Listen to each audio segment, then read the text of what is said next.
Look at the picture on your screen. Can you identify this genius? And I'm saying genius because the body of work produced by this one person has changed the face of the world today. He was responsible behind so many things, and it is often argued that he was probably the most intelligent person who ever walked the earth. Well, the most important discovery of his was when that apple fell from the tree. Yes, you guessed it. We are talking about gravity. We are talking about the scientist who explained that concept to us, Sir Isaac Newton.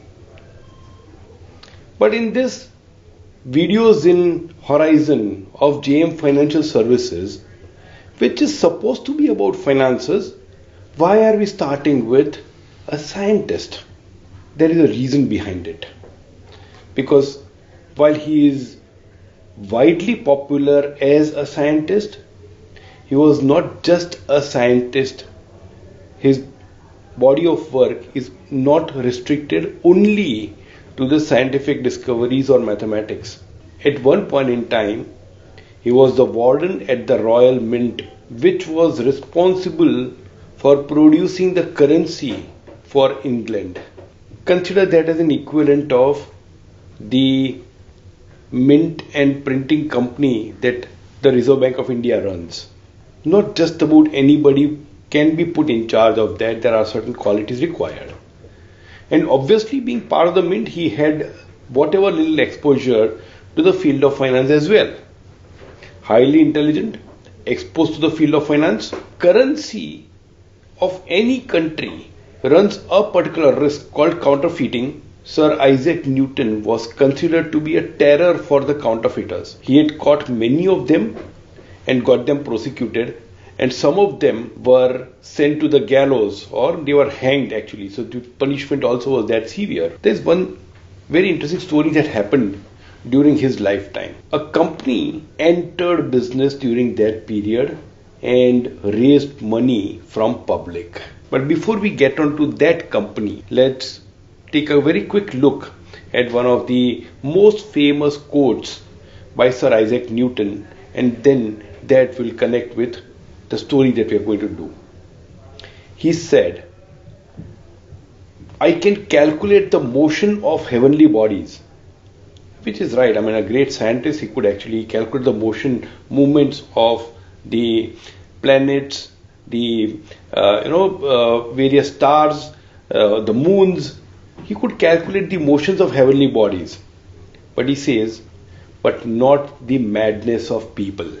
In the year 1710 in England, a company was founded.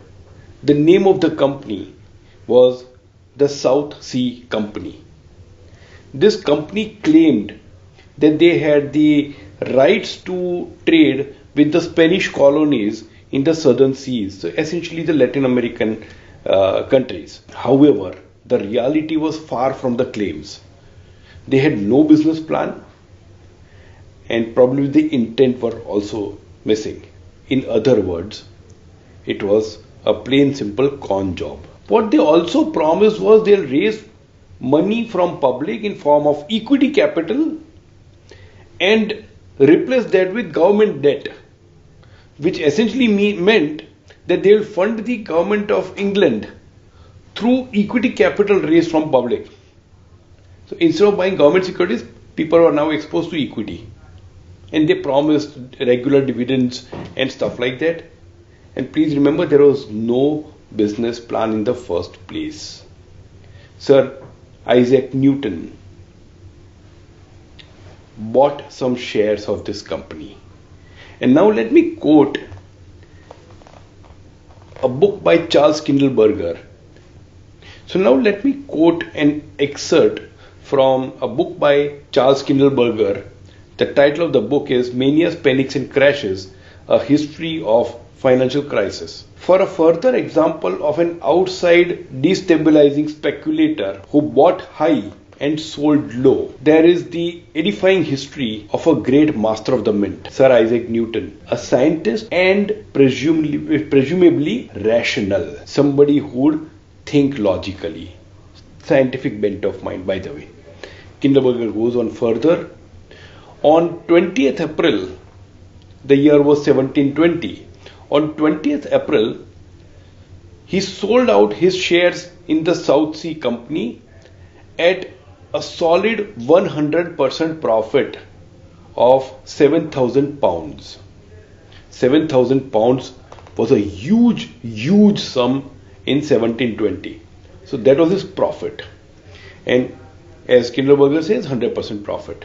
Unhappily, and why this unhappiness? Because he thought he sold a little too early. Unhappily, a further impulse later seized him. An infection from the mania gripping the world that spring and summer. So during that season, he re-entered the stock, invested 21,000 pounds and lost it entirely later on.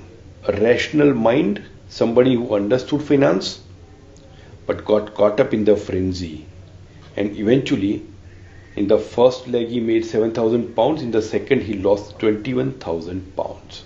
In the irrational habit, Kindleberger continues further, in the irrational habit of so many of us who experience disaster, he put it out of his mind, and never for the rest of his life could bear to hear the name South Sea, the so-called avoidance behavior.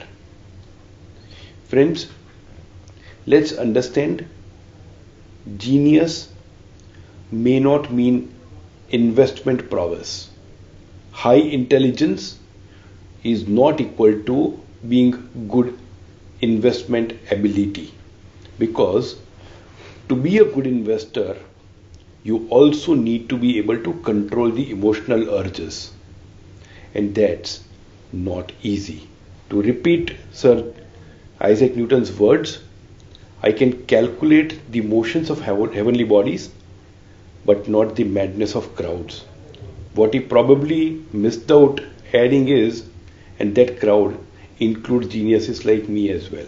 Investment in securities market are subject to market risks. Read all the related documents carefully before investing.